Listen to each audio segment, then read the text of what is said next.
Hi, I'm Julia Iden, President of Advanced Mortgage Education. Let me share a little with you about my background. I started back in 1987 working for the #1 private mortgage insurance company in this country as an auditor. I became very familiar with the normal life of a mortgage, the entities that have an interest in the loan, and what their interests are, the processes that could affect a loan like bankruptcy, foreclosure, and the timelines and expenses associated with those things. I did that for several years, and then I moved into their loss mitigation department, and there I was a negotiator. It was my job to contact delinquent homeowners, talk with them about their hardship, look through their financials, and my #1 goal was to fix it, cure the delinquency, allow the homeowner to make the payments on a go-forward basis, because the name of the game in insurance is don't pay that claim or pay as little as possible. So my #1 goal was to fix it so the homeowner could make the payment on a go-forward basis. That way we didn't have to pay a claim at all. But if I looked at the homeowner's financials and their hardship and I determined there was no way that they could afford to make the mortgage payment, then it was my job to convince them to call a real estate agent and list and sell their house. If they have equity, sell the house now, get the equity out, use that money to start over.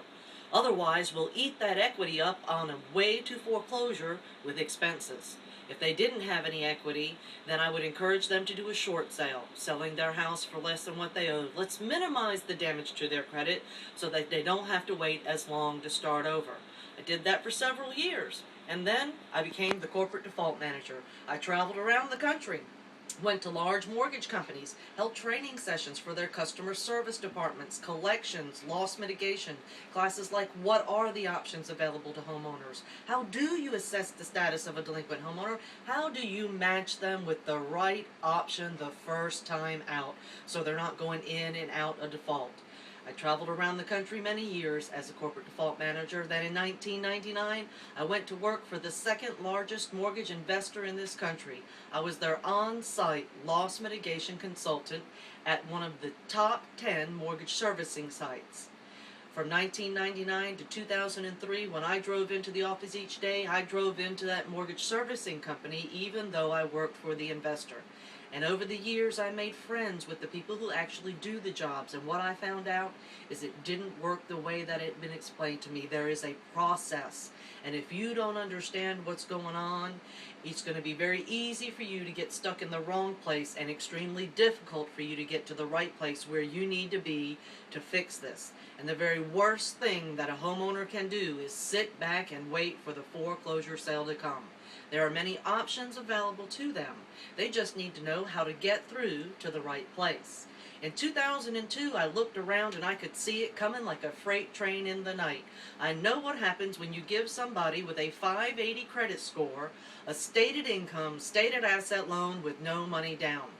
So I started writing continuing education classes and getting them approved with the North Carolina Real Estate Commission, the North Carolina State Bar, and the North Carolina Banking Commission, because after 20 plus years of helping delinquent homeowners, and I have talked to thousands and thousands and thousands of delinquent homeowners, and I'm here to tell you when they get in trouble, they're going to make 2 telephone calls. The very first call they make is to their loan officer or mortgage broker, and it sounds like this. Hi Bill, it's Julia. I was giving you a call because I think I have some equity in my property. I'd like to do a cash out refinance or possibly get an equity line to tap into those funds. He says, great, I'd love to help you, Julia. And I say, thank goodness, because 3 months ago I lost my job. I've not been able to find another one. And I'm really in trouble and I need that money to catch me up on those bills and hold me over. At this point, he says to me, gee, we got a couple issues. 1, you don't have a job. It's kind of hard to give you a loan if you don't have a job. 2, you just told me you've been struggling financially and you have to have good credit. 3, you haven't made a mortgage payment to us in the last 3 months, and if you're not paying on the loan you currently have with us, I'm sorry, I can't help you. Their mortgage broker, their loan officer, their mortgage professional has just told the homeowner, gee, I'm really sorry, there's nothing I can do. Next thing they do is call their real estate agent. I'd like you to come over today at 4 o'clock and meet with my husband and I. Let's talk about listing and selling the property. The agent says, sure, I'll see you at 4. At 3 o'clock, I call my mortgage company and I say, what do I owe you? What's my unpaid principal balance? They say, Julia, you owe us $200,000. At 4 o'clock, when the real estate agent shows up to sit down with me and she says, what do you want to get for the property? I said, forget that noise. I've been watching the TV and reading the newspaper. I hear what's going on in the real estate market. You tell me, what's the house going to sell for? Agent says, well, based on the comps, the most recent sales in your neighborhood, I think the best you're going to get is $175. Now, as a consumer, I'm doing the math in the back of my head. 200 minus 175 means I've got to come up with $25,000 just to pay off the mortgage loan. Plus 6% commission, maybe a few points in closing costs. Folks, we're talking about $35,000 or $40,000. Heck, if I had that kind of money, I'd be making the payment till the real estate market turned around. Then I would sell the house and make money on it. At this point, I look across the table at my real estate agent and say, gee, thanks for coming. Let me think about it and I'll give you a call. And we let the agent walk out the front door.